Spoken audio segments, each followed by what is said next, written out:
देखो फिर से क्वेश्चन घुमा दिया, बोला है कि calculate the total volume occupied by all particles in FCC unit cell if volume of FCC unit cell is this much,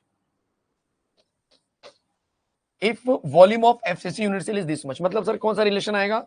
अब इसका भी थोड़ा सा दिक्कत आने वाली है। अब वो फॉर्मूला अगर याद नहीं रहेगा तो गए, खत्म।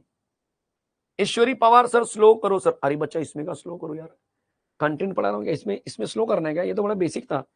23 चौका 92, 4 दूनी 8, अब इसको स्लो करना है क्या मुझे, कौन सी चीज को स्लो करना है, देख बच्ची किसको स्लो करना है, कहीं पर तो कुछ नहीं लग रहा है मुझे, डायरेक्ट फॉर्मूला यूज कर रहा हूँ, देखो डायरेक्ट फॉर्मूला यूज कर रहा हूँ, कोई न्यूमेरिकल में ऐसा लगा जहां पर बेहोश हुए तुम। चलो एफसीसी वाला क्वेश्चन जरा देख लेते हैं पीछे, मतलब न्यूमेरिकल के लिए काम आएगा अपने को, इससे क्या बार बार वो याद भी हो जाएगा। एफसीसी के लिए बोला है बच्चा टोटल, तो सर टोटल में आएगा पाई ए क्यूब, या फिर इसको भी ये ले लो, ये बढ़िया रहेगा, देखो ये देखो ये बढ़िया रहेगा, टेंशन ही खत्म। 0.74 ए क्यूब, ये याद कर लिया तो आपका काम तमाम। जिन्होंने इसको याद कर लिया ना, थोड़ा सा मेहनत करके आपका काम तमाम। 0.74 इंटू ए क्यूब याद रहेगा सबको, किसका बच्चा, total volume occupied by unit particles in unit cell, मतलब एफसीसी के पूरे पार्टिकल की बात हो रही है, तो 0.74 याद रखना, ठीक है 0.74 याद रखना, 0.74, तो इसको हम क्या बोलेंगे कि टोटल वॉल्यूम इन एफसीसी जो है 0.74 ए क्यूब। अब 0.74 है और ए क्यूब का आंसर हमको दे दिया है, कितना है बच्चा, एफसीसी यूनिट सेल का आंसर दिया है, volume of FCC unit cell दे दिया है, तो ये आ जाएगा 1.25, इसको मल्टीप्लाई करो वही आपका आएगा वॉल्यूम इन एफसीसी। कितना इजी हो गया, देखो अब ये जानने के ऊपर है, इससे आपको समझ में आ रहा है कि मुझे कितनी मेहनत करनी है उस चीज को याद करने के लिए। 4 5 20, 0 करेगा 2, 4 दूनी 8 2 10, 0 करेगा 1, 4 कम 4 1 5, 7 5 35 को 5 करेगा 3, 7 दूनी 14 15 16 17 को 7 करेगा 1, 7 कम 7 1 8, 0 5, ऐसा कुछ आ रहा है क्या 92 वाला, हाँ 9.25 डी आंसर आ सकता है।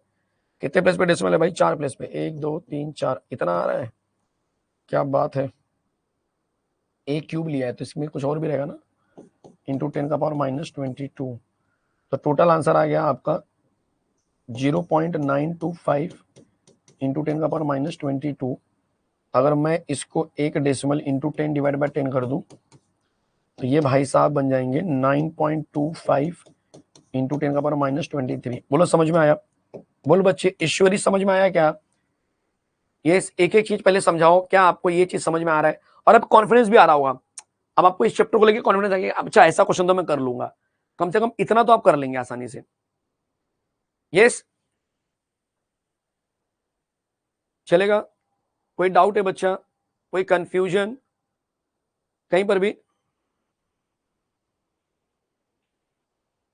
सॉरी सर मैंने कहा मुझे कुछ नहीं था इसलिए सॉरी, अरे यार पढ़ाई करेंगे हमारे साथ में तुम बवाल मचा देंगे। ये लिख लो पेपर में कि अगर फिजिक्स केमिस्ट्री मैथ्स तीनों का आप देने वाले हो सीटी तो भाई केमिस्ट्री में बवाल मचाओगे। स्लाइड 2 जैसे क्वेश्चन नहीं समझते सर एग्जैक्टली क्या निकालना है, स्लाइड नंबर 42 जैसे क्वेश्चन में, हाँ अक्षय तुम्हारे लिए खास वापस ये क्वेश्चन समझा रहा हूँ और वापस से समझने की कोशिश करो। बोल रहा है कि calculate the total volume of space occupied by the particles. आपको पता है आप पैकिंग एफिशिएंसी निकालते समय क्या लिखते थे, क्या पैटर्न होता था, जरा सोचो। पैटर्न ये होता था बच्चा कि पैकिंग एफिशिएंसी का फॉर्मूला लिखते समय हम लिखते थे पैकिंग एफिशिएंसी, लास्ट वाला फॉर्मूला क्या लिखते थे, total volume of particle, total volume of particles, particles का टोटल वॉल्यूम कितना है, और हम लिखते थे divide by total volume of unit cell. याद आया, total volume of unit cell, और इसको फिर हम इंटू 100 करते थे, याद है। तो ये भाई साहब आपसे बोल रहे हैं कि भाई मुझे इसका आंसर बताओ, और इसका आंसर मैंने आपको दिया हुआ है, अब समझ में आया, ऐसा बोल रहे हैं। तो आपको बोलने का मतलब क्या है कि टोटल वॉल्यूम इन एफसीसी में जो पार्टिकल है बच्चा, एफसीसी के अंदर जितने पार्टिकल है उनका जो टोटल वॉल्यूम है उसका एक फॉर्मूला दिया गया है 0.74 ए क्यूब, ये फॉर्मूले को यूज करो। ए क्यूब मतलब क्या होता है, ए क्यूब मतलब नीचे वाला बंदा, ए क्यूब मतलब नीचे वाला बंदा, मतलब total volume of unit cell को ए क्यूब बोलते हैं। अच्छा तो इसमें अगर ए क्यूब मल्टीप्लाई करें तो हमको एफसीसी का आंसर मिल जाएगा। अब समझ में आया,